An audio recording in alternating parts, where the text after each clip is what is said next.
The scent of black coffee and leather had become my oxygen over the past 2 years. I breathed it in every morning at 8:30 sharp, setting down Kane Harlow's espresso in the exact spot on his desk where sunlight never reached. 3 o'clock brought the ritual again, same cup, same temperature, same 2 fingers of space between the saucer's edge and the stack of contracts that governed half the city's real estate empire. I was good at my job, exceptional even. Executive secretary to the most dangerous man in the Eastern Seaboard's legitimate business world, though we both knew Harlow Enterprises was only legitimate in the same way a shark is just a fish. The meetings that happened after midnight, the men in $1,000 suits who carried the weight of violence in their shoulders, the way certain phone calls made Kane's jaw turn to granite, I saw everything and acknowledged nothing. That was the agreement. The unspoken contract more binding than the one in my personnel file. But agreements shatter when you're kneeling on imported marble with blood on your hands, and the man you've loved in silence for 730 days is bleeding through his shirt. The bullet had caught his shoulder. Clean entry, cleaner exit, but the crimson spreading across Egyptian cotton made my vision tunnel. My fingers shook as I tore open the first aid kit Rhodes kept in the locked drawer, the one I wasn't supposed to know about. Kane's gray eyes tracked my movements. Even wounded, even with his face gone pale beneath the olive complexion that spoke of Mediterranean ancestors he never discussed, he watched me like I was the variable in an equation he couldn't solve. "You should leave." His voice carried the rasp of controlled pain. "Go home, Evangeline. Pretend you didn't see this."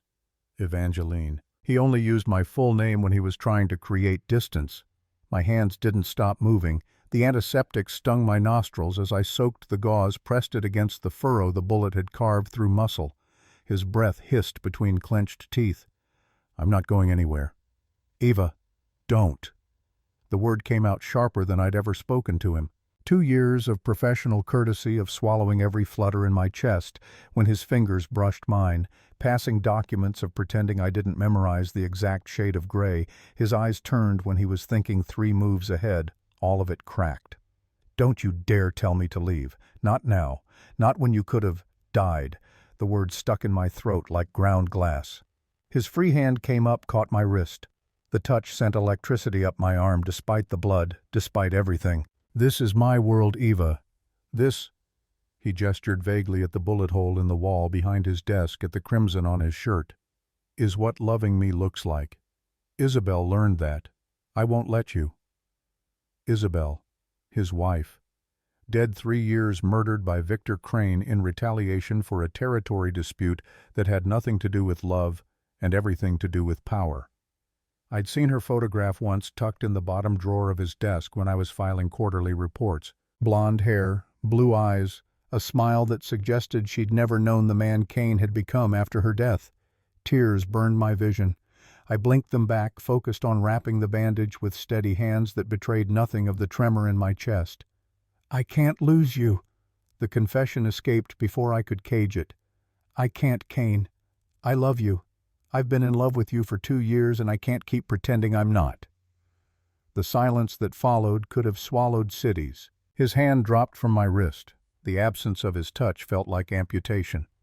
"You don't know what you're saying."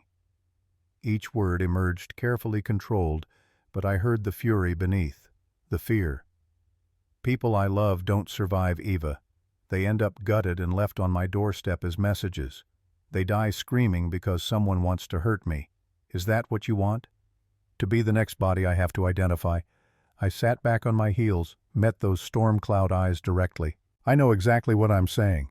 I know who you are, what you do.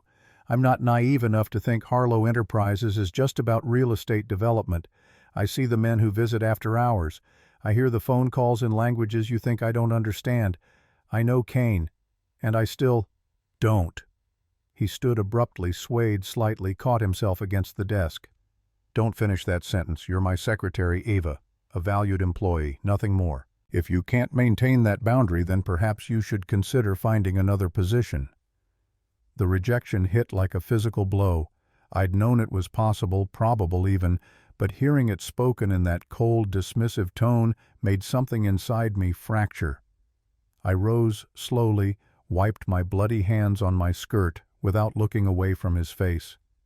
Searched for any crack in the granite mask he'd erected. Found nothing. "I understand."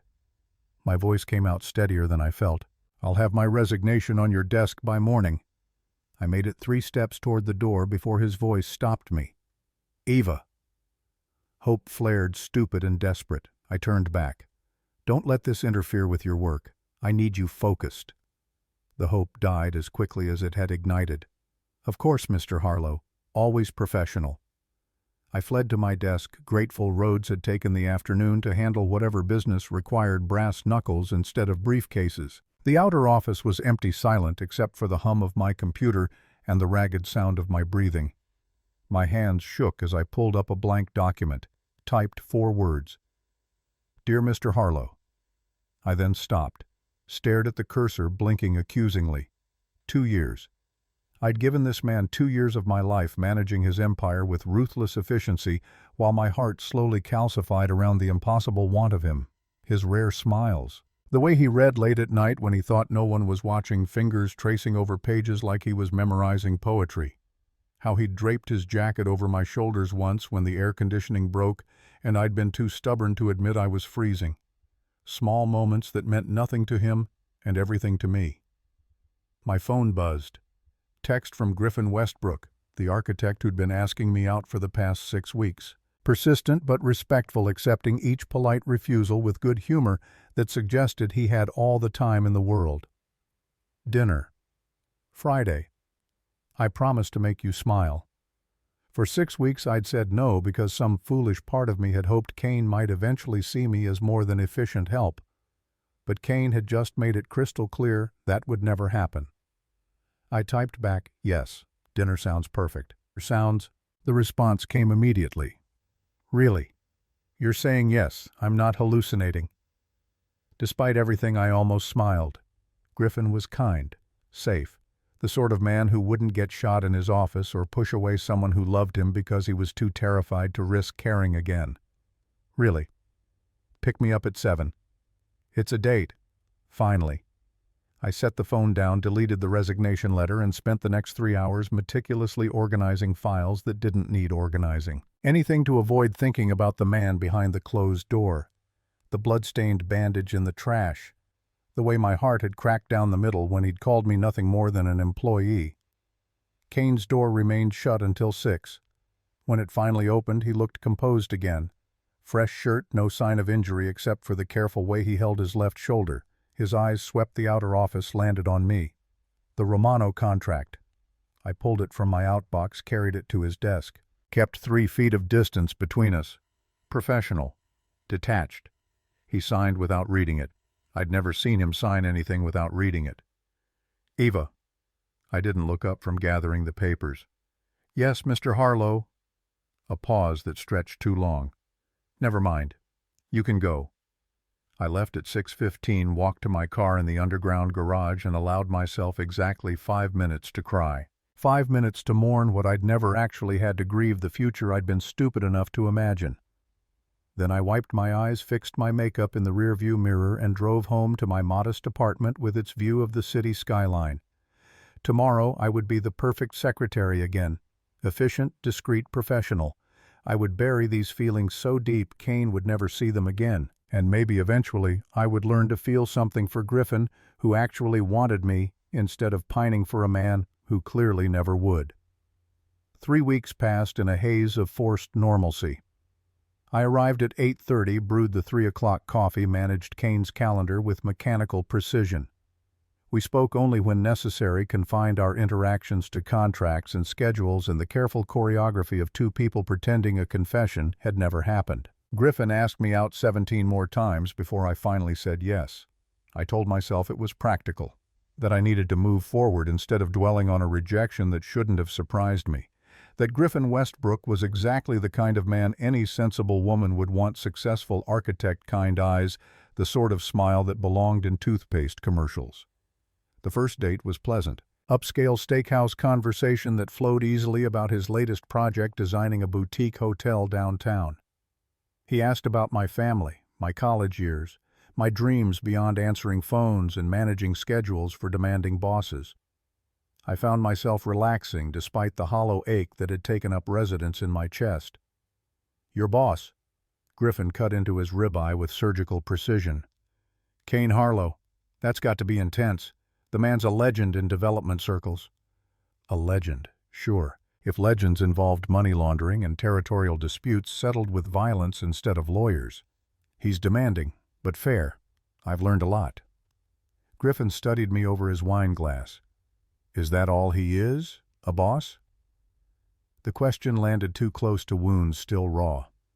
I took a careful sip of Cabernet buying time. "What makes you ask that?" "Because I've asked you out probably 24 times over the past few months and you always said no.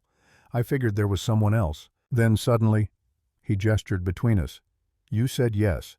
So either that someone else broke your heart or you finally decided to give the persistent architect a chance." The honesty disarmed me. I set down my glass. There was someone. Or I thought there was. I was wrong. His loss. Griffin's hand covered mine on the table. "I know this is only our first date, Eva, but I want you to know I'm serious about you. Have been for a while. I'm not looking for something casual." The sincerity in his voice should have touched me. Instead, I felt trapped, like I was being offered something I should want but couldn't quite bring myself to accept. But Griffin deserved better than a woman still hung up on a man who'd rejected her. "I appreciate that. I'm not looking for casual either." We talked for another hour. By the time Griffin walked me to my car, I'd almost convinced myself this could work, that I could learn to want his steady kindness instead of craving Kane's dangerous intensity, that I could build something real with a man who actually wanted me back. "I'd like to see you again," Griffin said at my car door. "Tomorrow if you're free, or Sunday, or whenever you want. I'm flexible." His eagerness was endearing in a way that made my chest ache for different reasons. "Sunday sounds good." He kissed me, then gentle, respectful, asking permission with his eyes before his lips met mine. It was nice, pleasant, everything a first kiss should be. It just didn't set my world on fire the way I'd imagined Kane's kiss would. Monday morning brought the familiar ritual. Coffee at 8:30, briefing on the day's meetings, contracts requiring signature. Kane looked up when I entered, and something flickered across his face too quickly to identify. "Good morning, Eva." "Good morning, Mr. Harlow. The Riverside Development Team confirmed for 10. Legal needs your review on the Harbor Street contracts by noon. And the mayor's office called they want to move the zoning meeting to Thursday." He nodded, accepted the espresso I set precisely in its designated spot. "Anything else?" I should have said no. Should have turned and walked out, maintained the professional distance I'd carefully reconstructed over 3 weeks of silence. But something in his tone, something almost vulnerable beneath the control, made me hesitate. "Actually, yes. I'm seeing someone. Griffin Westbrook, the architect on the harbor project. I wanted you to know in case there are any conflict of interest concerns." The lie came easily. Griffin and I had been on one date. But I needed Kane to know I was moving on, that his rejection hadn't destroyed me, that I was capable of building a life that didn't revolve around a man who didn't want me. Kane's jaw tightened almost imperceptibly. "I see. As long as it doesn't interfere with company business, your personal life is your own concern." "Of course. Thank you, Mr. Harlow." I made it back to my desk before my hands started shaking. Rhodes appeared at noon, leather jacket and permanent 5 o'clock shadow, making him look like Central Casting's idea of mob muscle, which I supposed he essentially was. "You're different," he observed, leaning against my desk while Kane was in his 10 o'clock meeting. "Something happened." Rhodes had been Kane's second for over a decade, loyal in the way soldiers are loyal to generals who've kept them alive through impossible odds. He was also perceptive in ways that made him dangerous. "I don't know what you mean." I continued typing without looking up. "You and the boss. Something's broken.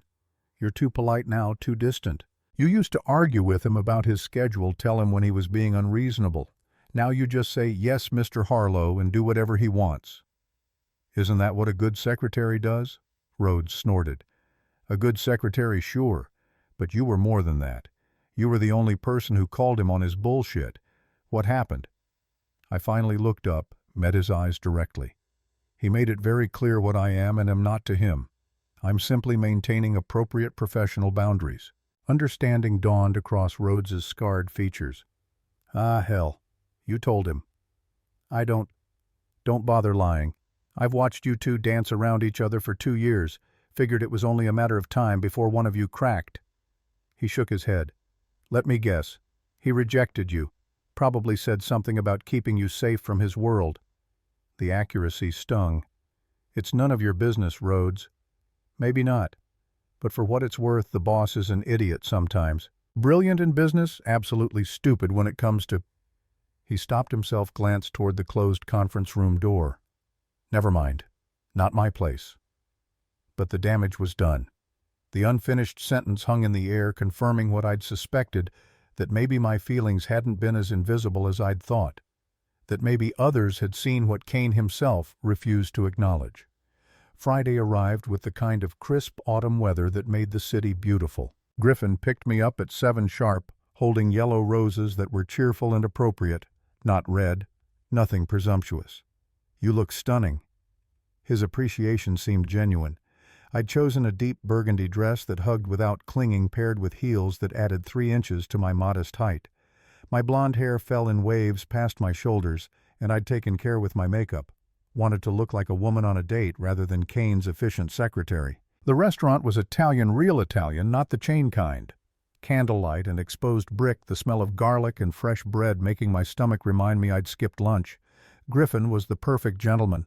Pulled out my chair, asked about my week, listened when I talked instead of just waiting for his turn to speak. Over ossobuco and Chianti, he told me about his daughter from his first marriage, 8 years old, gap-toothed, obsessed with dinosaurs. My ex and I are friends, he explained. Took a while to get there, but we both wanted what was best for Lily. I get her every other weekend and Wednesdays for dinner. The casual mention of his ex-wife, the easy co-parenting arrangement, the normalcy of it all, it should have been reassuring. This was a man who handled complications with grace, who believed in second chances. That's wonderful, really. A lot of people can't manage that kind of maturity. Life's too short for bitterness. He topped off my wine glass.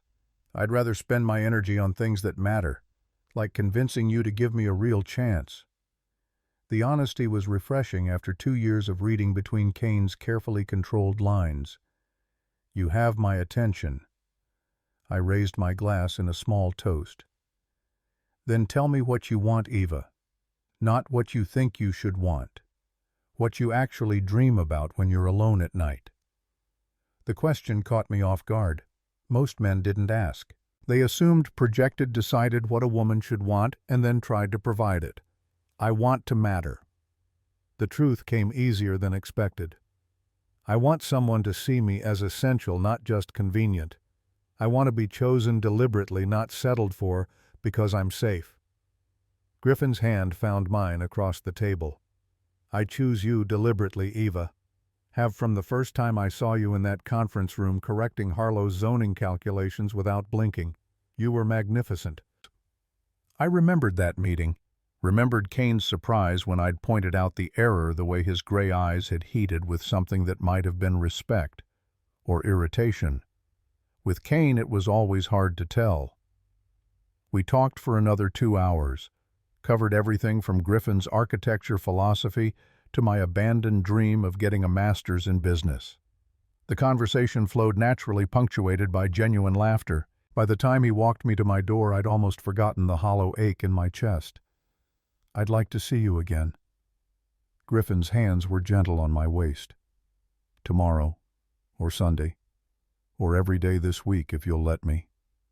Sunday, I decided. Brunch. Perfect. He kissed me goodnight, still gentle, still respectful, but with more heat than the first time.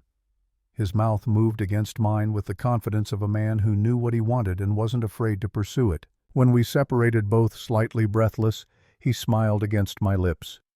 I could fall for you so easily, Evangeline Ashford. Hope you're ready for that.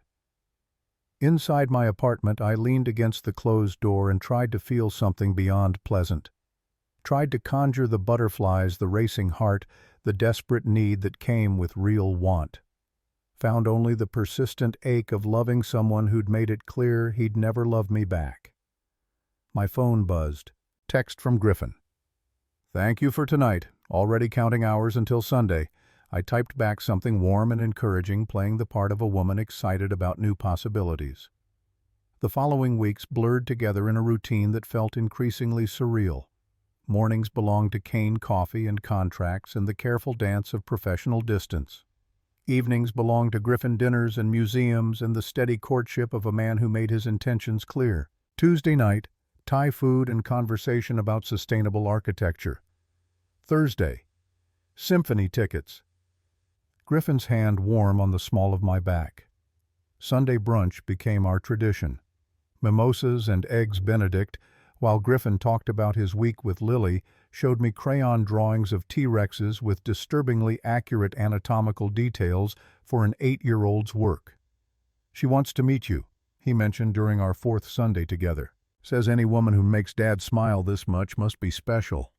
The thought of meeting his daughter felt significant. A step toward something real and permanent that I wasn't entirely sure I was ready for. But what was I waiting for? Kane had made his position clear. Continuing to pine for a man who'd rejected me was pathetic.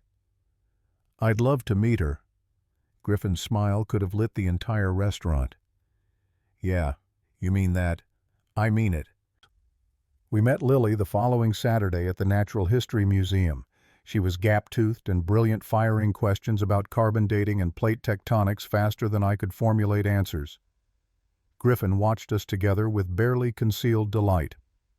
Walking through the dinosaur exhibit, Lily's hand found mine with the casual trust of a child who'd been taught the world was generally safe. The gesture made my chest tight. This was good. This was what normal people did. Dated, met each other's children, built toward futures that involved soccer games and school plays instead of blood and bullets. So why did I feel like I was play-acting someone else's life? 6 weeks after our first date, Griffin invited me to meet his parents. They lived in a sprawling colonial in the suburbs, the kind of house that came with neighborhood block parties and homeowners association disputes. His mother, Patricia, called me Patty, hugged me like I was already family. His father, distinguished silver hair, firm handshake, asked thoughtful questions about my career without a trace of the condescension I'd braced for. Over pot roast and mashed potatoes, they shared stories about Griffin's childhood. The treehouse he'd built at 12 that had promptly collapsed. His disastrous middle school science fair volcano. The way he'd known from age 6 that he wanted to design buildings. It was warm, safe. Everything Kane's world wasn't. "We're so glad Griffin found you," Patty said while we cleared dessert plates. "He's been alone too long. Needs someone like you, smart, grounded kind." The praise felt unearned. I wasn't particularly kind. If I were kind, I wouldn't be using Griffin to fill the void Kane had left. That night, driving back to the city, Griffin reached across the console for my hand. "My parents loved you, obviously." "They're wonderful." "They are. I'm lucky." He pulled up outside my building, killed the engine, turned to face me fully. "Ava, I know we've only been together 6 weeks. Some people might say that's not long enough to know.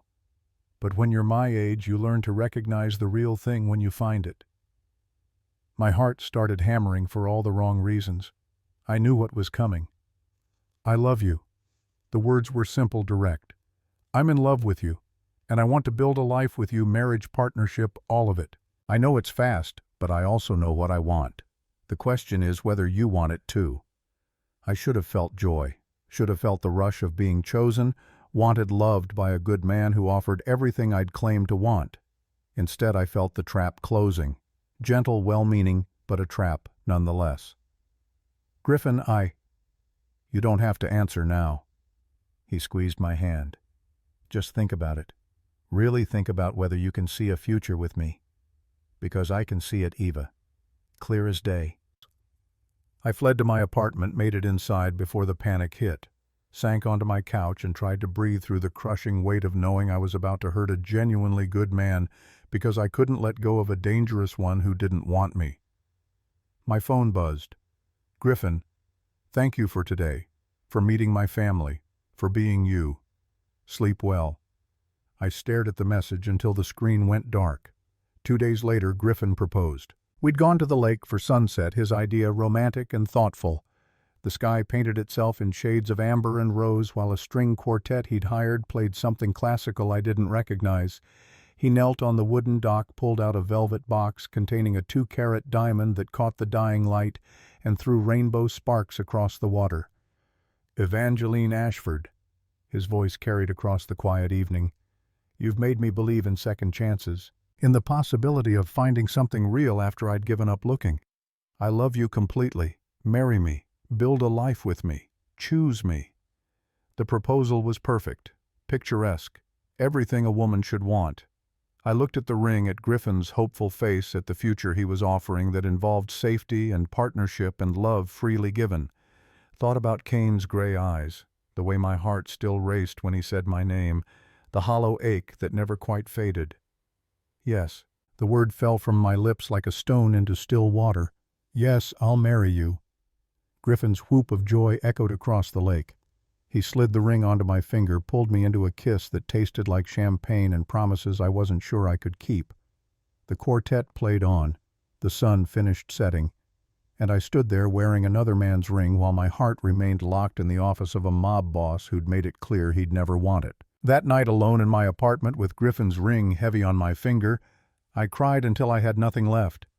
Cried for the future I'd just committed to building with a man I liked but didn't love. Cried for the impossible want of someone who'd never be mine. Cried because I knew that walking into Kane's office Monday morning wearing this ring would be the end of whatever fragile possibility had existed between us. And I'd said yes anyway, because what else could I do? Continue pining for a man who'd rejected me. Spend my life wondering what could have been if Kane had felt the same way. Griffin was safe. Griffin was available. Griffin was everything sensible. But when I finally fell asleep in the early hours of dawn, I dreamed of storm-gray eyes and the taste of espresso and leather. Monday morning arrived with the weight of inevitability. I dressed with mechanical precision, charcoal skirt, cream blouse, the understated pearls my mother had left me. The engagement ring sat heavy on my left hand, 2 carats of commitment I couldn't quite bring myself to feel excited about. Griffin had texted 3 times already. Good morning. Messages filled with heart emojis and plans for announcing our engagement. His enthusiasm should have been infectious. Instead, it felt like a countdown to detonation. The Harlow Enterprises building rose 40 stories of steel and glass architectural ambition wrapped around carefully laundered money. I'd walked through these doors every weekday for 2 years, but today my legs felt weighted with concrete. Rhodes was at the security desk, coffee in hand, leather jacket making him look like he'd just rolled off a Harley. His eyes dropped to my left hand, widened fractionally. Oh, hell. Good morning to you too, Rhodes. Eva. He stepped into my path, voice dropping. Is that what I think it is? If you think it's an engagement ring, then yes. His jaw worked like he was chewing words too dangerous to speak. Does the boss know? Not yet. I'm telling him this morning. Jesus. Rhodes ran a hand through his graying hair. You might want to clear the floor first, maybe evacuate the building. It's not his business who I marry. Keep telling yourself that. He stepped aside, but his expression carried the kind of concern usually reserved for watching someone walk into a minefield. Good luck. You're gonna need it. The elevator ride to the 40th floor felt endless. Each ascending number brought my heart rate higher until I could hear my pulse hammering in my ears. The executive suite was empty this early. My desk sat in its usual spot outside Kane's office computer. Dark, everything exactly as I'd left it Friday. Normal, routine. I set down my purse, booted up my system, went through the morning checklist with hands that only shook slightly. Kane's schedule for the day, 8:30 briefing, 10 o'clock with the Riverside Development Team lunch meeting with the City Planning Commissioner. The espresso machine hissed to life. I measured out the grounds with practiced precision, watched the dark liquid fill the cup he'd brought back from his honeymoon with Isabel. Cream porcelain with gold trim, a crack barely visible along the handle from where it had fallen once, and he'd insisted on keeping it anyway. Everything the same as always, except for the diamond catching morning light and throwing rainbows across my desk. Kane arrived at 8:15. I heard the private elevator chime the measured tread of Italian leather on marble. He came through the double doors already reading something on his phone, charcoal suit fitting him like a threat. He looked up. Our eyes met. The world tilted sideways. His gaze dropped to my left hand. For exactly 5 seconds, Kane Harlow, the man who'd built an empire on never showing weakness, froze completely. Face going blank in the way that meant something catastrophic was happening behind the granite. Then the mask slammed back into place. "Good morning, Ava." His voice carried no inflection. Nothing. The absolute absence of emotion was somehow worse than anger would have been. "Good morning, Mr. Harlow." I stood, gathered the briefing folder and his espresso. The Riverside team confirmed for 10. Legal needs your signature on the Harbor Street contracts by noon. The mayor's office. "Get out." The words were so quiet I almost missed them. "I'm sorry." "Get out." Louder this time, but still controlled. Deadly calm. "Everyone out. Now." He wasn't looking at me anymore. Wasn't looking at anything except the middle distance, like if he focused on one specific point, he could hold himself together. "Mr. Harlow, now." The roar shattered the morning quiet. Birds scattered from the window ledge outside. Somewhere down the hall I heard a door slam.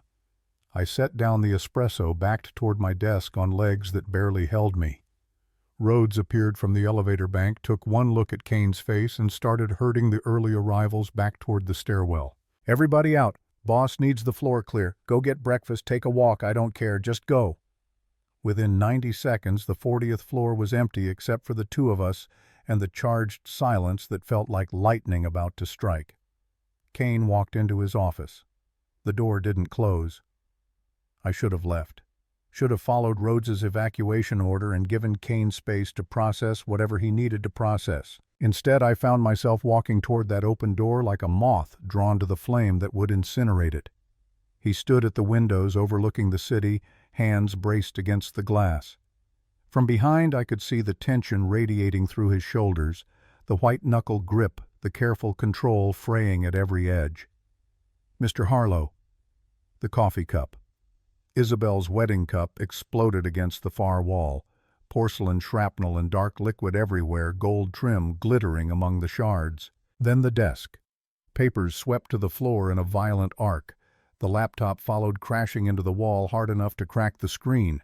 Books, pens, the antique letter opener that had belonged to his grandfather. Everything went flying.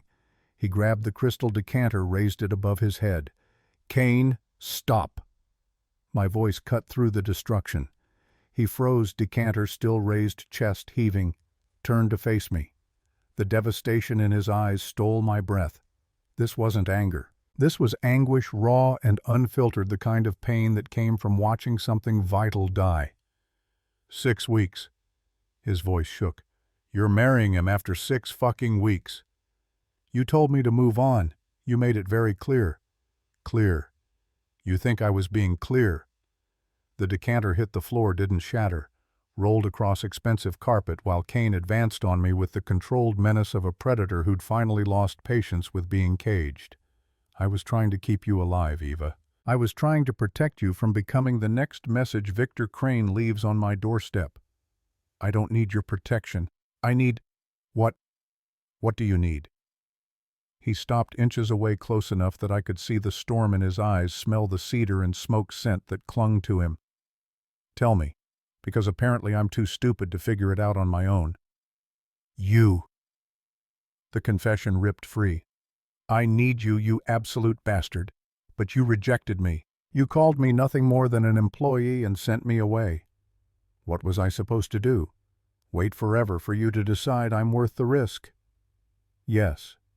The word came out broken. "Yes, you were supposed to wait.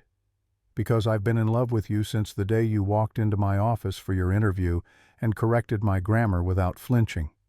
Since you didn't bat an eye when Marco bled all over your desk that first week. Since you've been the only constant thing in my life that doesn't come wrapped in violence or obligation."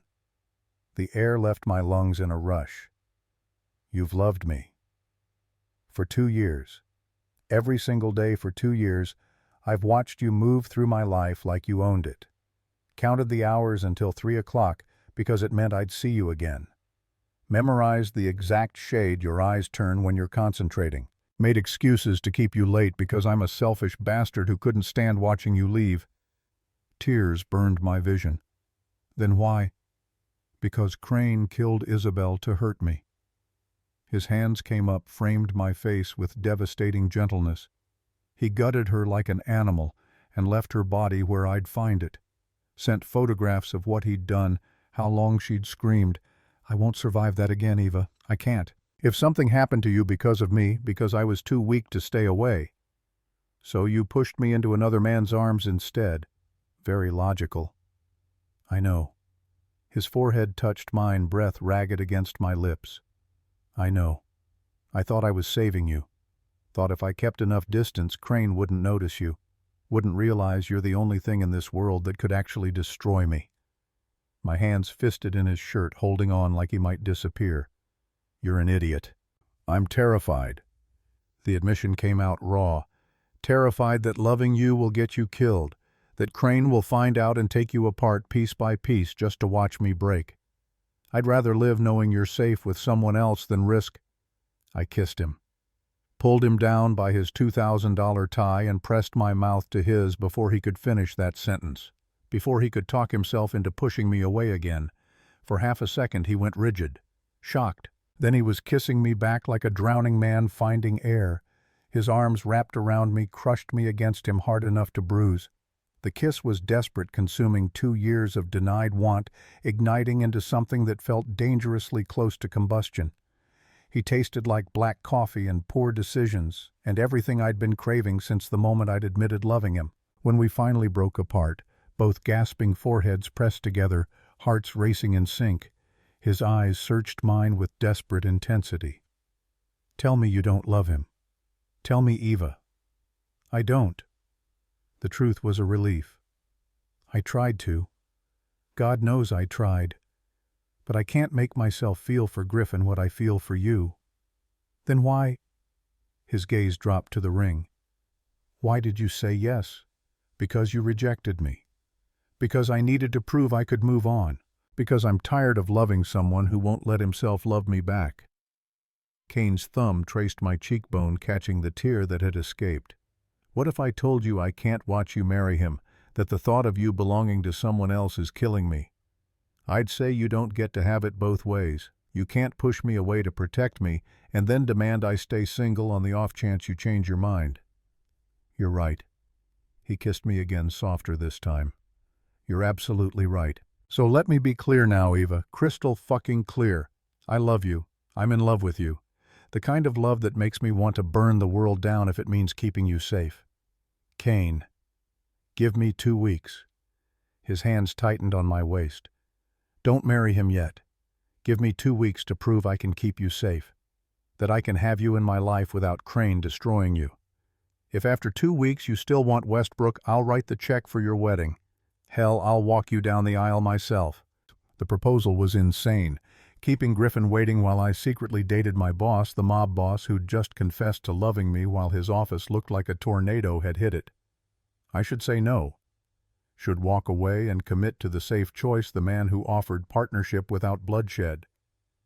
But Kane's eyes held mine with the kind of raw honesty I'd never seen from him. No masks, no careful control, just a man who'd finally admitted he was terrified of losing something vital. My hand came up, fingers tracing the scar that cut through his left eyebrow. 2 weeks. But you have to promise me something. Anything. No more pushing me away to protect me. If we're doing this, we're doing it together. I know the risks, Kane. I've known them for 2 years. Let me choose them with open eyes. His kiss was answer and promise.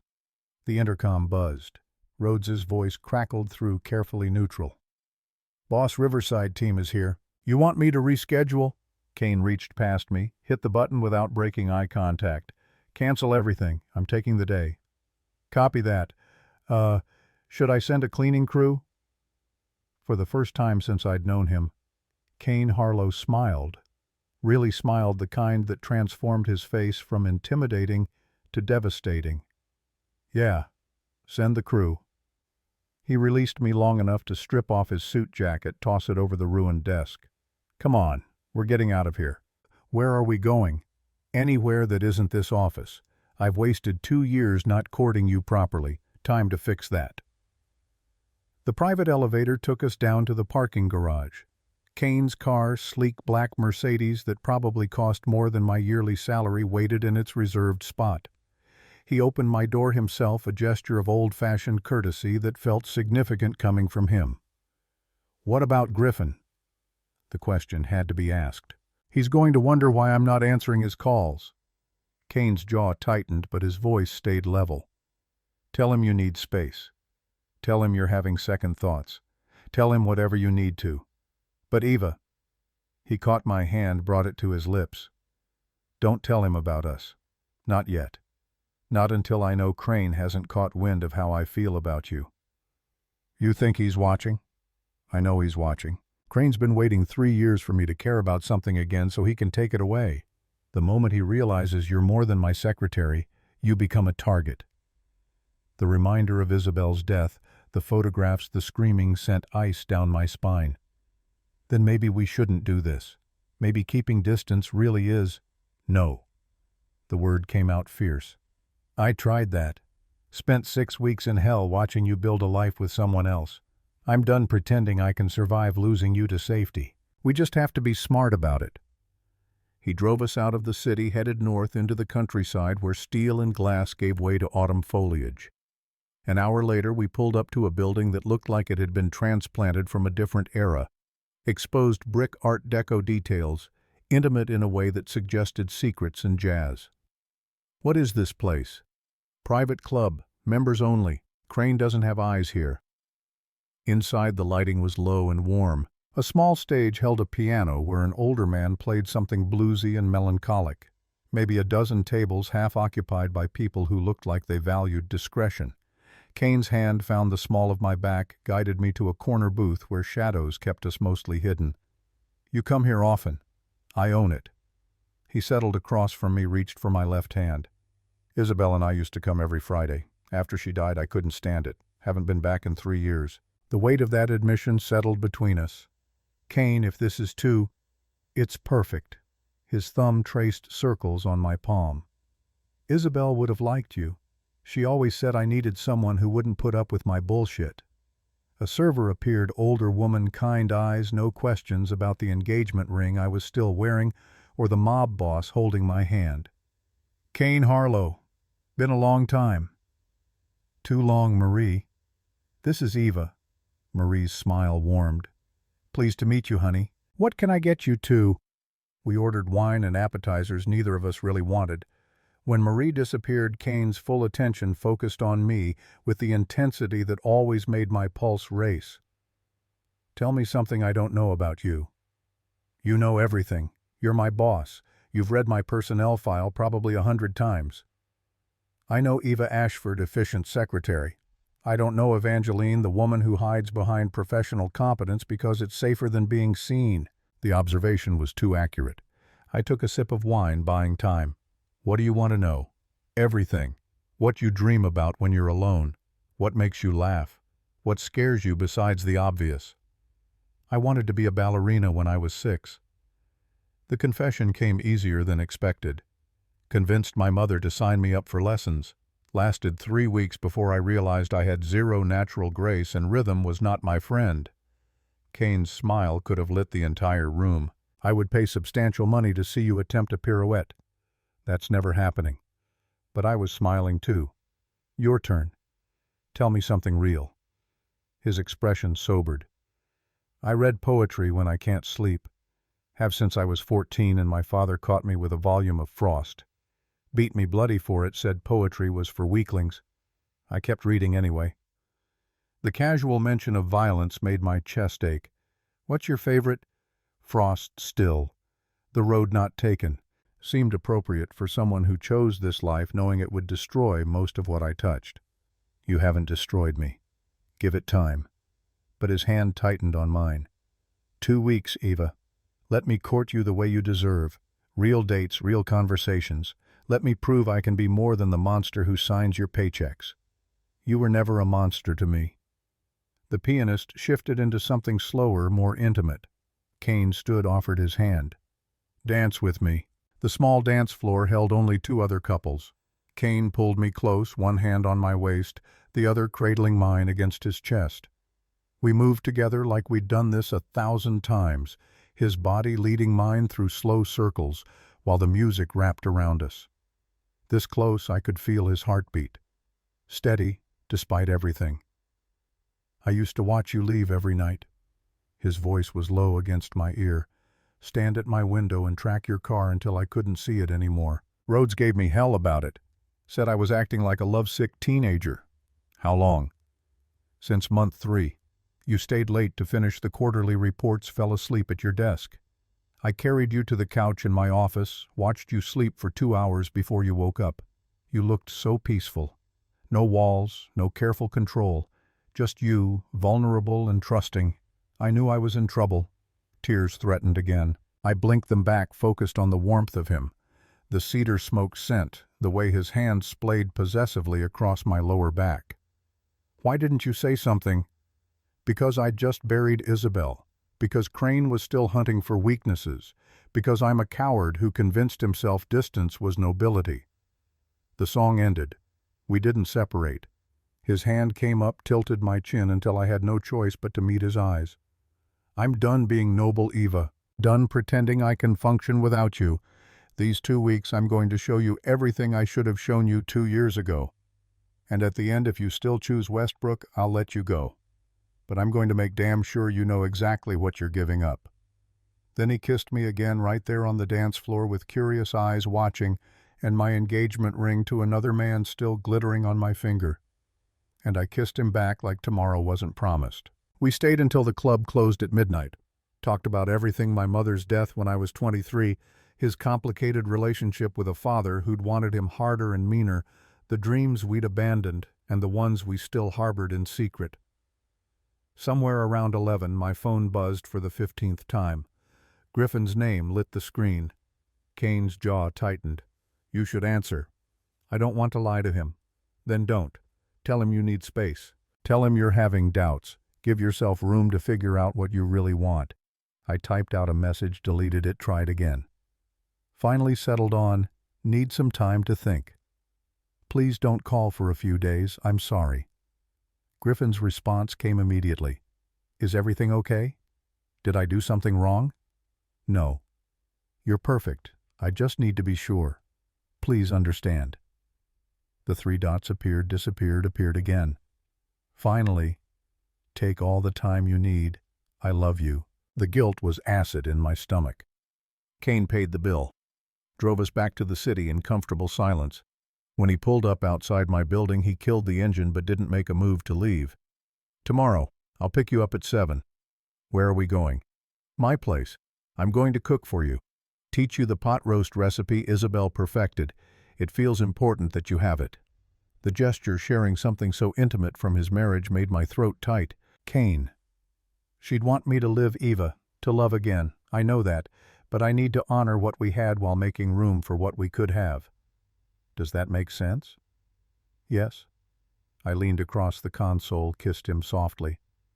7 o'clock. He walked me to my door despite my protests, kissed me goodnight like a man memorizing the taste of something he'd been denied too long. Inside my apartment, I sagged against the closed door and tried to process the seismic shift the day had brought. Kane loved me, had loved me for 2 years, wanted 2 weeks to prove we could make this work despite the danger. And I was still wearing Griffin's ring because taking it off felt like a decision I couldn't unmake. My phone buzzed. Not Griffin this time. "Rhodes' boss is home. Hasn't stopped smiling. Don't know what you did to him today, but keep doing it." Then another message. "Also maybe break things off with the architect before Kane decides to break him instead.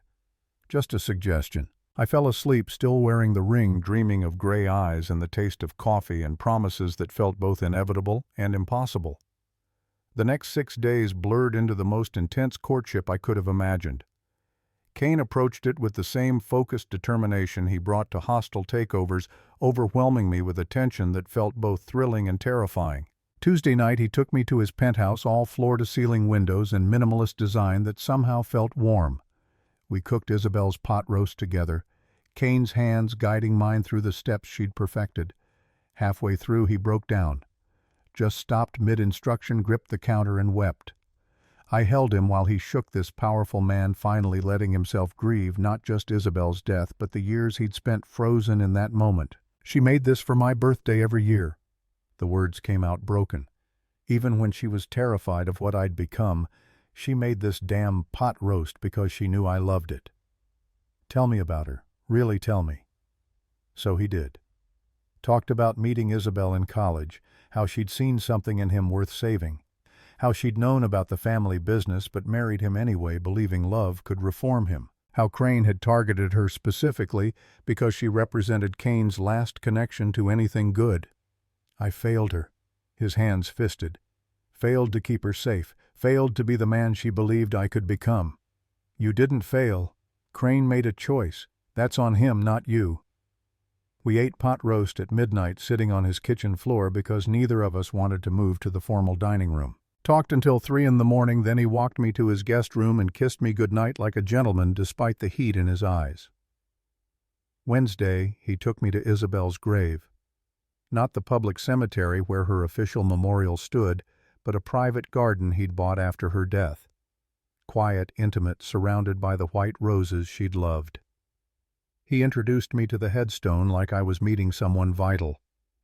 Isabel, this is Eva, the woman who brought me back from the edge. I'm asking your permission here, permission to love again, to try building something with her, even though I'm terrified I'll fail her the way I failed you. We stood in silence for long minutes. Then Kane laid fresh roses at the base of the marker. Thank you, his voice was rough, for understanding, for not being threatened by a ghost.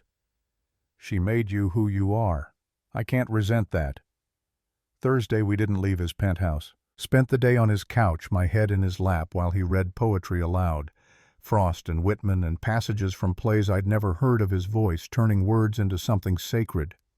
Between poems he told me about his father's violence, the beatings designed to forge him into something harder, how he'd hidden books under floorboards read by flashlight long after his father thought him asleep. I wanted to be better than him. His fingers threaded through my hair. Wanted to prove you could build an empire without becoming a monster. Then Isabel died and I realized I'd become exactly what he raised me to be. You're not a monster. I've done monstrous things to protect what's mine. And I'm choosing you anyway. With open eyes, Kane. Stop waiting for me to run. Friday brought the first real threat. We were at dinner, small French place downtown, tucked into a corner booth, when Rhodes called. Kane's face went granite as he listened. When? How many? And you're sure it was Crane's people? My blood went cold. He hung up, signaled for the check. What's wrong? Crane's men tried to grab someone outside my building an hour ago. Rhodes stopped it, but Eva, they weren't after me. They grabbed Griffin Westbrook. The world tilted. What? Why would they? Because Crane thinks he's my competition. Business rival for the Harbor Project. He doesn't know about you yet, doesn't realize Westbrook is your fiancé. But if Griffin starts talking, tells them about the engagement, Crane will know I matter to you, and you'll become the next target. The drive to Harlow Enterprises took 12 minutes that felt like hours. Rhodes met us in the parking garage, expression grim. They're holding him at the old waterfront warehouse, Pier 17, demanding $5 million by midnight or they start sending pieces. Kane was already moving, heading toward a section of the garage I'd never noticed. Pressed his palm to what looked like a blank wall. It slid open, revealing an arsenal that made my breath catch. You're not going alone. I followed him inside. If this is about protecting me, this is about making sure Crane doesn't realize you're the real target. He strapped on a shoulder holster, checked the clip in a gun that looked military grade. Rhodes, get the team. Full tactical. We're going in hard. 30 minutes later, we were geared up in a van heading toward the waterfront. 6 men besides Kane and Rhodes, all moving with the practiced efficiency of soldiers who'd done this before. Kane handed me a vest, insisted I put it on despite my protests. You stay in the van. No matter what happens, you stay here. Understand? Kane. Promise me, Eva. If something goes wrong, if Crane's people are waiting, I need to know you're safe. The fear in his eyes decided me. I promise. The warehouse was exactly what I'd imagined: abandoned industrial space, broken windows, the smell of salt water and rot. Rhodes positioned his men while Kane studied the building through night vision binoculars. 4 guards outside, probably double that inside. They're not expecting trouble. On your signal, boss. What followed happened too fast to process. The team moved like water flowing around obstacles, taking out guards with brutal efficiency. Gunfire erupted, sharp cracks that echoed across the waterfront. I pressed against the van's window, heart in my throat, watching Kane disappear into the warehouse. More gunshots, shouting, the sound of something heavy hitting the ground. Then silence. It stretched for 3 minutes that felt like 3 years. Finally, the warehouse door opened. Kane emerged, supporting Griffin, who was limping badly but alive, blood on his face, hands zip-tied but alive. Rhodes helped load him into the van. Griffin's eyes found me, widened. "Eva? What are you? Why is your boss—" "Later." Kane's voice brooked no argument. "We need to move. Crane will have backup coming." The drive to the nearest hospital was tense. Griffin kept staring between me and Kane, putting pieces together too quickly. "He saved me." Griffin's voice carried shock and confusion. "Harlow risked his life to save me. Why would he do that?" I couldn't find words. Kane's eyes met mine in the rearview mirror, permission and challenge combined. "Because Eva cares about you." His jaw was tight. "And I care about Eva." Understanding dawned across Griffin's battered face. Oh, I see." The hospital emergency room was chaos. Rhodes handled the police with the kind of casual authority that suggested he'd done this before, spinning a story about attempted robbery that nobody quite believed but couldn't disprove. I sat with Griffin while they stitched the cut above his eye, bandaged his ribs where Crane's men had kicked him. "How long?" His question was quiet, resigned. "Griffin, how long have you been in love with him?" The honesty in his voice deserved truth. 2 years, before we ever met. I tried to move on, tried to love you the way you deserve, but I can't make my heart feel what it doesn't." He nodded slowly, winced at the movement. "I suspected. The way you said his name. The way you never quite relaxed around me." His hand found mine, the one still wearing his ring. "I love you enough to let you go, Eva, but I need you to understand something. Men like Harlow, they don't get happy endings. His world will consume you if you're not careful. I know the risks." "Do you?" "Because I just got a taste of them, and I'm only tangentially connected." He pulled the ring off my finger himself, pressed it into my palm. "Go to him. Choose him. But be ready for the consequences." Kane was waiting in the hallway when I emerged, bruise forming on his jaw vest showing bullet impacts that would have killed him without it. I walked straight into his arms. "Is he—" "He's going to be okay, and he knows. About us." Kane's arms tightened. "I'm sorry. I never wanted him hurt. Never wanted any of this. But he's alive because of you. You saved him despite the fact that I wanted to put him through a wall every time he touched you." "Yeah. Turns out I'm not quite the monster I thought." His hand cupped my face. "But Crane knows now, Eva. The moment Griffin mentioned your name, mentioned you were engaged, Crane will put it together. Will realize you're not just my secretary. So, what do we do?" His kiss was fierce, possessive, claiming. "We fight. Together. Like you said." Rhodes appeared, blood on his jacket, expression grim. "Boss, we got a problem. Crane's people recorded Griffin mentioning Eva before we got there. They sent the footage to Crane already." Kane went rigid. "How long do we have?" 24 hours, maybe less. He'll come after her to prove a point." I expected fear. Expected Kane to push me away again, use this as proof we couldn't make this work. Instead, he pulled out his phone, made 3 calls in rapid succession. "It's done. Eva, you're moving into my penthouse tonight. Full security detail. Rhodes, I want eyes on every approach. Anything moves wrong, I want to know about it. Kane, I can't just— The 2 weeks are up anyway." His eyes burned into mine. "And I already know my answer. The question is whether you're brave enough to give me yours." In a hospital hallway surrounded by the evidence of violence his world required, Kane Harlow went down on one knee, pulled out a ring box I hadn't seen him carrying. "Evangeline Ashford, I love you with a desperation that terrifies me. I love you enough to fight Crane and anyone else who tries to take you. I love you enough to risk everything I've built. Marry me. Not in 2 weeks or 2 months. Marry me tomorrow. Be my wife, my partner, my reason for becoming something better than what I was raised to be." The emerald caught fluorescent hospital lighting, threw green fire across his hand. "Green for loyalty, the rarest virtue in my world. Say yes, Ava. Choose me despite the darkness. Choose us."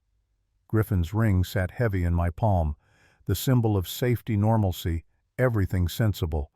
I dropped it into the nearest trash can, held out my left hand to Kane. Yes. 1,000 times yes. The emerald slid onto my finger like it had been made for that exact spot. Kane stood, kissed me like the world was ending and only we would survive it. Rhodes cleared his throat. "Boss, we really need to move. Crane's people could be anywhere." "Then let's go home." Kane's arm wrapped around my waist, possessive and protective. "Let's go prepare for war." As we walked toward the exit, I caught sight of Victor Crane on the security monitor, standing across the street watching the hospital entrance with a smile that promised violence. He'd seen us. Knew exactly what I meant to Kane now. The war had already begun. The penthouse became a fortress overnight. Rhodes installed additional security cameras, reinforced the already bulletproof windows, stationed armed guards at every entrance. I watched the transformation from Kane's bedroom, the emerald on my finger catching city lights 50 stories below. My phone buzzed. Griffin's name. I let it go to voicemail, couldn't bear hearing his voice after everything. The guilt was a living thing in my chest, but I'd made my choice. Now I had to live with the consequences. Kane emerged from the shower water still clinging to his shoulders, bruises from the warehouse fight blooming purple across his ribs. He caught me staring. Second thoughts already. Never. I crossed to him, traced the damage carefully. "Does it hurt?" "Everything hurts when you love someone this much." His hand covered mine, pressed it flat against his heart. "But it's the good kind of pain, the kind that reminds you you're alive." We didn't sleep that night.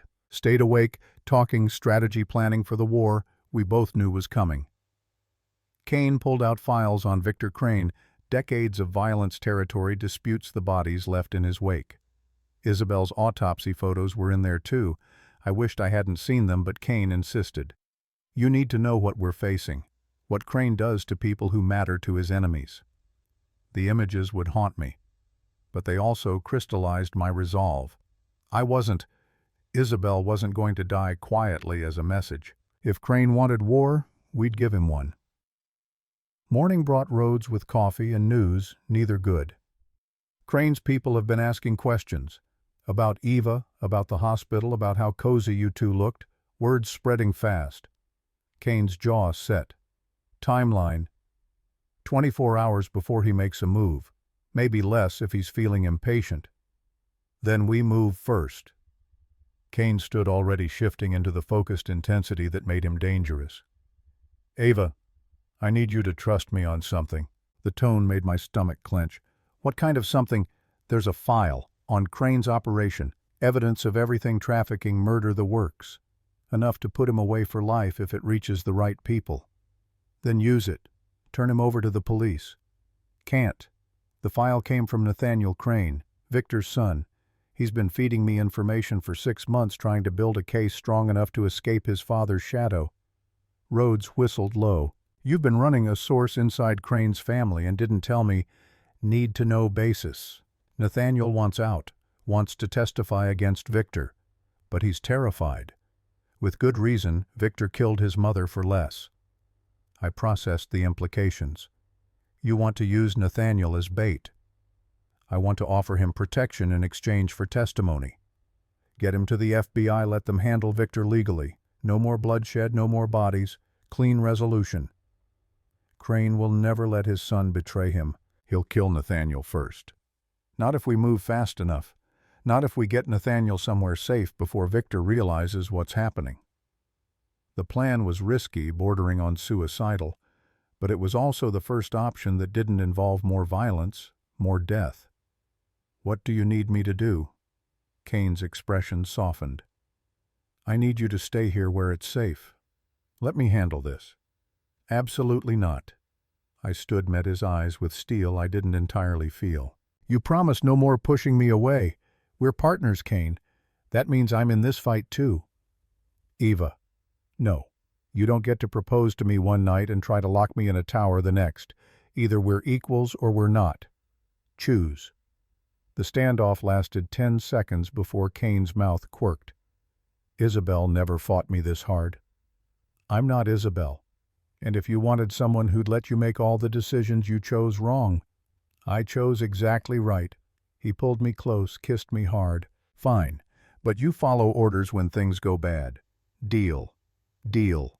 Nathaniel Crane agreed to meet at noon. Neutral location, small cafe in the financial district, crowded enough that Victor's people couldn't make a move without witnesses. I dressed carefully. Charcoal pantsuit hair pulled back, the emerald ring the only flash of color.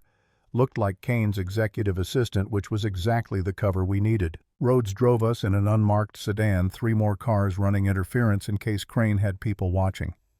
The cafe was exactly what we'd hoped, lunch rush in full swing, every table occupied. Nathaniel was already there. 28 wire-rimmed glasses, hands that shook slightly as he stirred sugar into coffee he clearly wasn't going to drink. Looked nothing like his father. Where Victor was all brutal angles and controlled violence, Nathaniel carried himself like a man waiting for the axe to fall. Kane slid into the booth across from him. I took the seat beside Nathaniel, angled so I could watch the door. "You came." Nathaniel's relief was palpable. "I gave my word.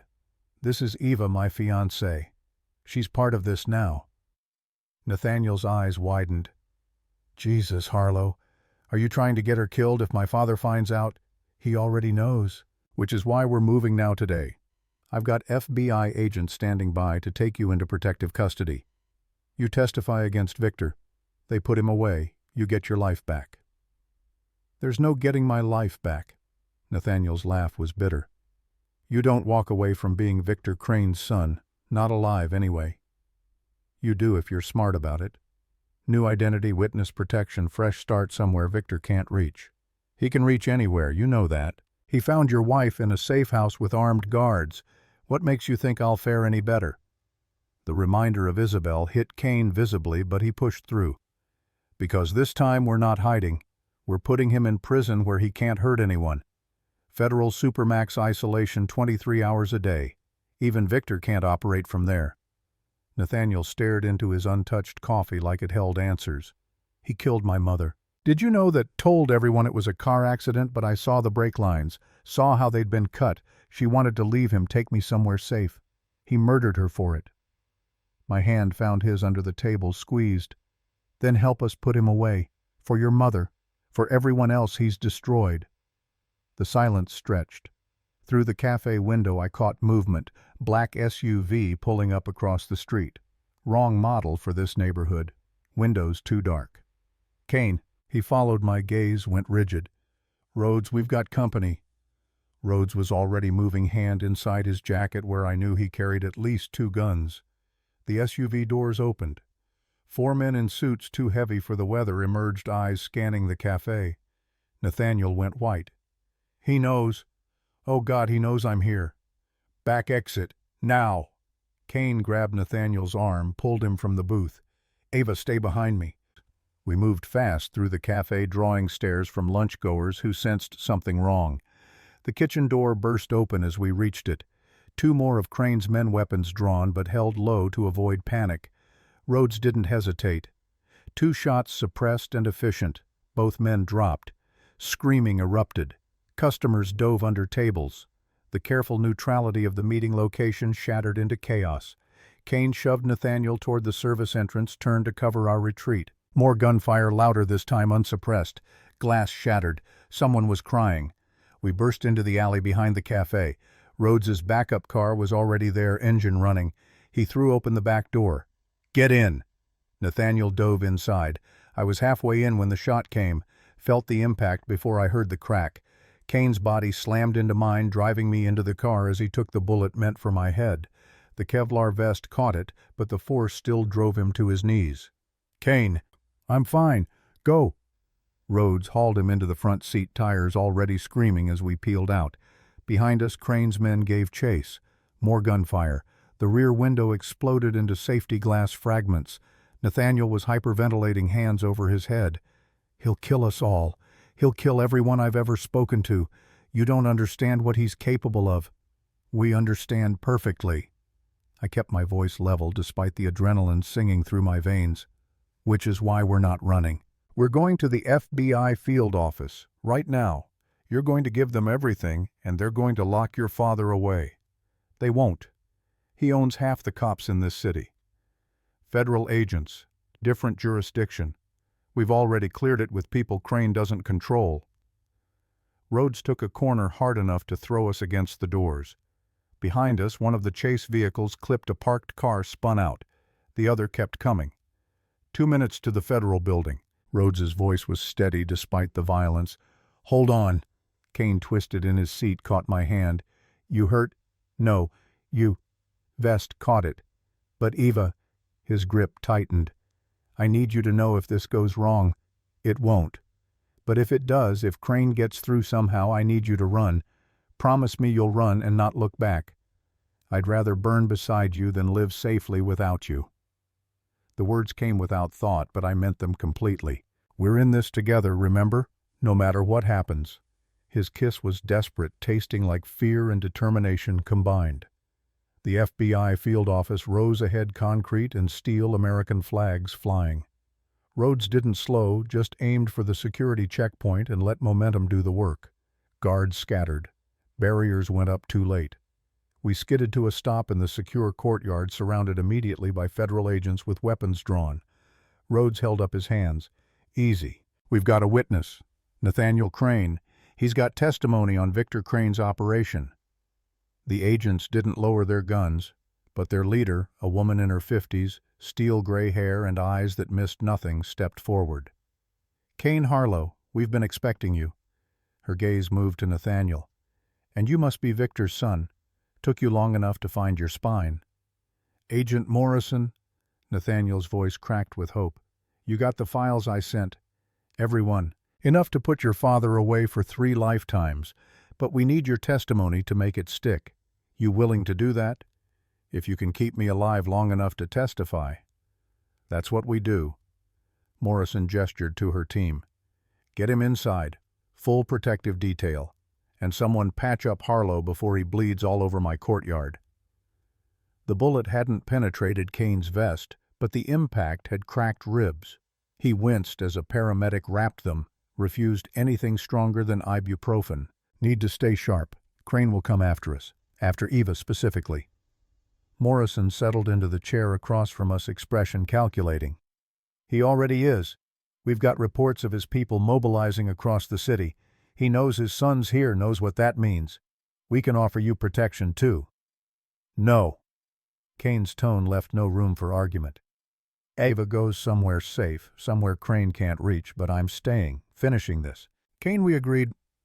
I agreed to let you fight beside me when it was about information and strategy, not when it's about you being the target Crane uses to break me." The fear in his eyes was raw, unhidden. He'd already lost one woman he loved to Crane's violence. Couldn't survive losing another. Agent Morrison watched our exchange with clinical interest. "There's a safe house, upstate, remote, heavily guarded. We can have Ms. Ashford there in 2 hours. "No." My voice matched Kane's for finality. "I'm not hiding while you face Crane alone. Eva, you want to protect me, fine. Teach me to protect myself. Give me a weapon, show me how to use it. But I'm not running." The standoff lasted until Morrison cleared her throat. "There's a third option. Crane wants you, Ms. Ashford.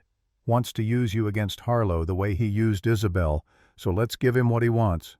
Ice flooded my veins. "Excuse me. Bait. We set up a scenario where it looks like you're vulnerable. Crane makes his move, we take him down. Clean surgical, minimal collateral damage." "Absolutely not." Kane was on his feet despite the cracked ribs. "You're not using her as bait. Find another way." There is no other way. Nathaniel's testimony will take months to move through the courts. Crane has that long to disappear, to silence witnesses, to destroy evidence. But if we catch him in the act of attempted murder with federal agents as witnesses, that's immediate arrest, no bail case closed. The logic was sound. Terrifying, but sound. I met Kane's eyes, saw the plea there, the desperate hope that I'd choose safety. When do we start? Morrison smiled like a wolf scenting prey. Tomorrow night. There's a charity gala. Society event, lots of witnesses. Crane always attends. We spread word that Ms. Ashford will be there, that security's been reduced due to budget cuts. He'll take the shot. And you'll be waiting. Kane's voice was hollow with resignation. He knew me well enough to know I'd already decided. With enough firepower to take down an army, he won't get within 10 feet of her. The plan came together with brutal efficiency. I'd attend the gala as Kane's date, wearing a wire and tracking device. FBI agents would be positioned throughout the venue. The moment Crane's people made a move, they'd close the net. Simple. Clean. Except for the part where I was the worm on the hook. That night back at the penthouse with a full security detail outside, Kane taught me to shoot. Led me to the building's private range in the sub-basement, loaded a 9mm with steady hands. Safety here. Sight along the barrel. Squeeze, don't pull. The recoil will surprise you first time. The kick nearly knocked me back. The bullet went wide, punched through the target's shoulder instead of center mass. Again. We ran through 2 full magazines before my grouping tightened. By the end, I could hit the 10-ring 3 shots out of 5. Not expert level, but enough to defend myself if everything went wrong. Kane stood behind me for the last round, hands guiding mine, body pressed against my back. I can't lose you. The whisper was broken. I survived losing Isabel, but barely. If Crane takes you too, there won't be enough of me left to save. I set down the gun, turned in his arms. Then we make sure he doesn't. We're smarter than him, Kane, faster, and we have something he doesn't. We have each other. That makes us stronger than any weapon. His kiss was desperate, claiming. We made love right there on the range floor, surrounded by the smell of cordite and fear, holding on to each other like the world was ending, and this was our last night alive. Maybe it was. The gala took place at the Metropolitan Museum black tie affair, benefiting something philanthropic I couldn't focus on. I wore emerald green silk that matched my ring hair, swept up to expose my neck. Vulnerable, tempting target. The wire was invisible against my skin, the tracking device embedded in my bracelet. Kane's hand on the small of my back was the only thing keeping me grounded as we entered the hall. Agent Morrison's voice crackled in my earpiece. We've got eyes on you. Crane's people are here, at least 6 we've identified. Stay in the main gallery where there are witnesses. We'll handle the rest. The event was exactly what I'd expected.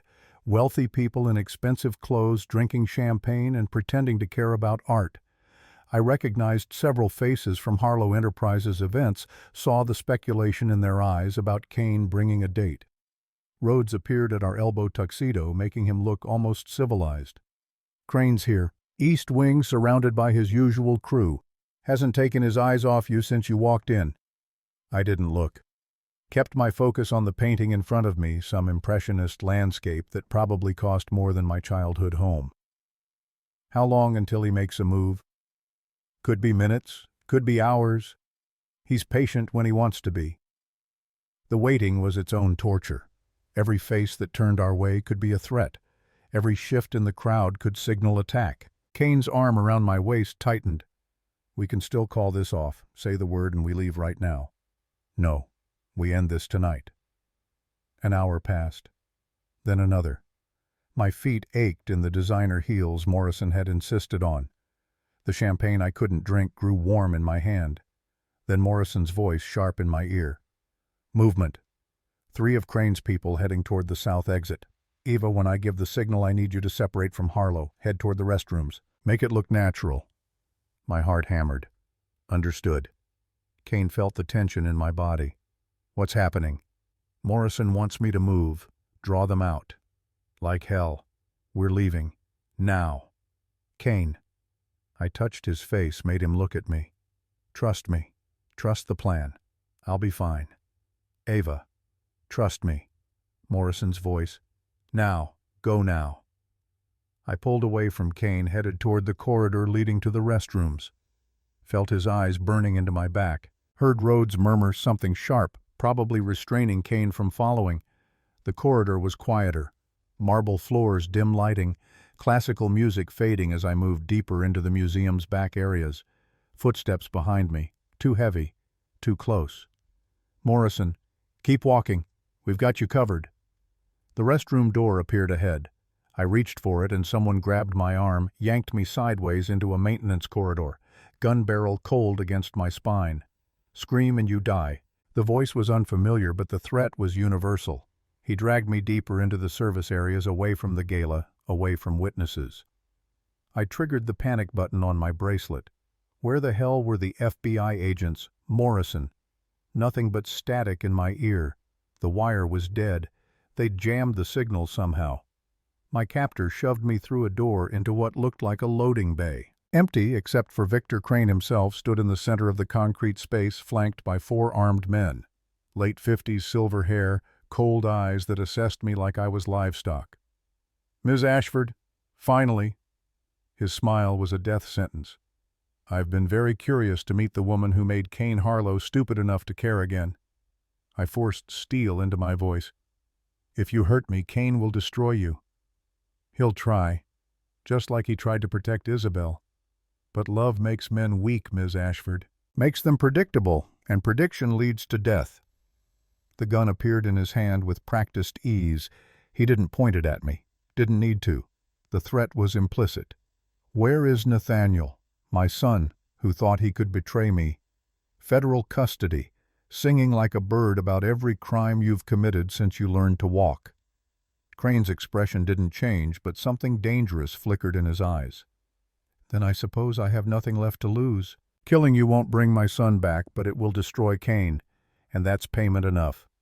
He raised the gun, and I moved. Rhodes's training kicked in. I dropped rolled, came up with the small pistol I'd hidden in my thigh holster, fired twice before conscious thought caught up. Crane staggered, not down, but surprised. His men raised their weapons, and the loading bay doors exploded inward. Federal agents swarmed in tactical gear and assault rifles. Morrison led the charge, screaming orders. Federal agents, drop your weapons. Gunfire erupted. I pressed myself against a concrete pillar, covered my head while bullets sparked off steel and shattered glass. Crane's men returned fire. One agent went down, then another. Through the chaos I saw Crane moving, not fleeing, advancing toward me with murder in his eyes. He'd been hit twice, shoulder and side, but rage kept him upright.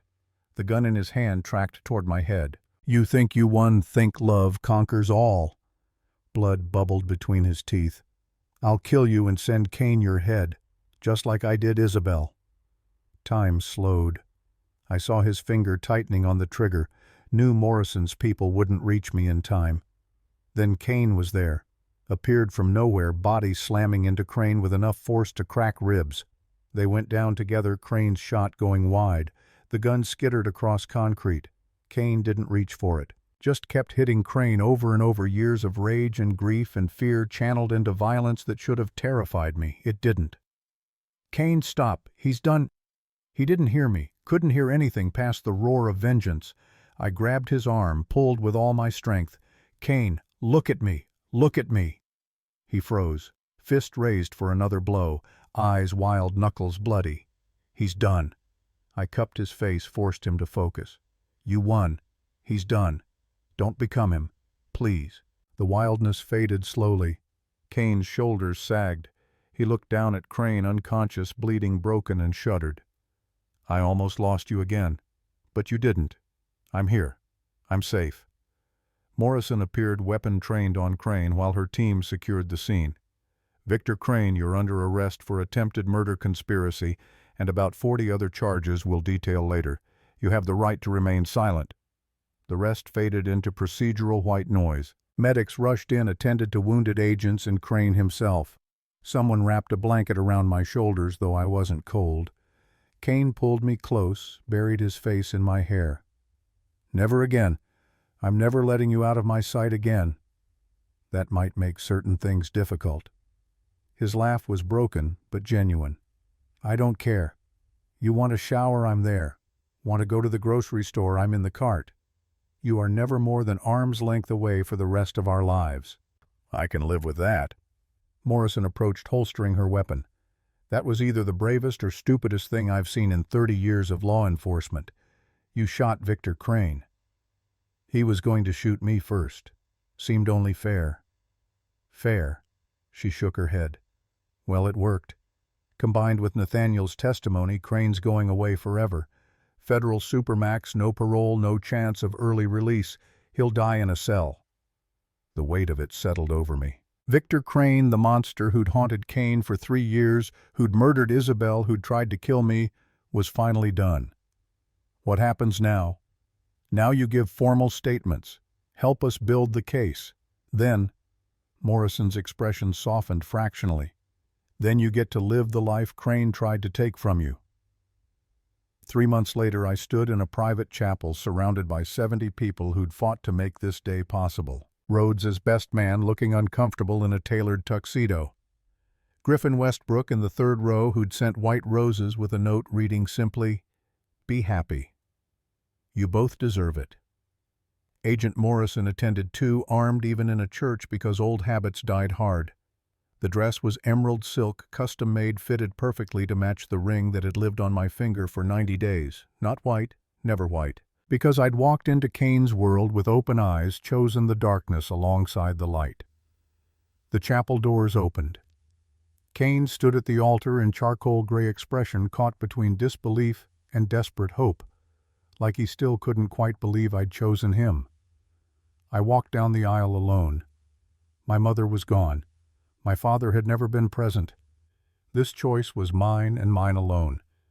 Kane's hand found mine as I reached him, steadied me when my knees threatened to buckle under the weight of this moment. The officiant began, words about love and commitment and partnership, traditional vows neither of us had written ourselves because what we had transcended language. Then, Kane voice rough with emotion, "I vow to never push you away again no matter how terrified I am of losing you. I vow to fight beside you, not for you.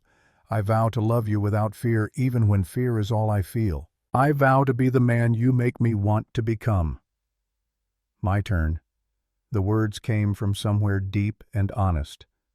I vow to be your strength when you falter, your light when darkness threatens. I vow to stand with you through every war, every battle, every impossible choice. I vow to love you fearlessly, completely, for as long as we both draw breath. The ring's platinum band for him, emerald wedding band joining my engagement ring for me. Both engraved with 2 words, always together. You may kiss your bride. Kane kissed me like we were alone in the universe, tender and possessive, claiming and cherishing combined. The small crowd erupted in applause. We were married. The reception was exactly what we'd wanted. Small, intimate, held in the same jazz club where we'd had our first real date. Marie had closed it for the evening, transformed the space with white lights and the scent of gardenias. Rhodes gave a toast that made half the room cry and the other half laugh. To the woman who tamed the beast, and the beast who finally let himself be tamed, may you have the strength to survive each other. We danced to the same song we'd danced 2 months ago.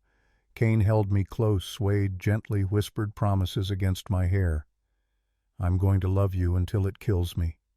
And then I'm going to love you from whatever comes after. That's very dramatic. You married a dramatic man.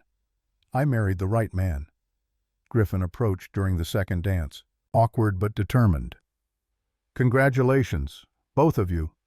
Kane's arm tightened around my waist, but his voice was civil. Thank you for coming, and for, he struggled with the words, for being better than I deserved. You could have made this much harder. She chose you, and you saved my life despite wanting me gone. Figured that earned you a clean slate. Griffin extended his hand. Take care of her, Harlow. She's worth more than your entire empire. They shook 2 men who'd loved the same woman, finding peace in her happiness. 6 months into marriage, I sat in the corner office that had once been mine only as secretary. Now my name was on the door, Evangeline Harlow, Chief Operating Officer. Kane walked in at 3 carrying 2 cups of coffee instead of 1. Role reversal. I accepted the espresso, noted he'd made it exactly how I liked it. What's the occasion? Can't bring my wife coffee without an occasion. You can, but you usually don't because you're terrible at domestic gestures and we both know it. He laughed, settled into the chair across from my desk, looked at me like he still couldn't quite believe I was real. I had a meeting with the Chicago family this morning. They want to hire you as consultant. Apparently word spread about your skills. What did you tell them? That it's your decision. You're not my property, Eva. You're my partner. If you want to consult for other families, expand our reach. I'll support it. The man who'd once tried to push me away to protect me now trusted me to navigate the dangerous waters of his world alone. What's the pay? Triple our usual consulting rate.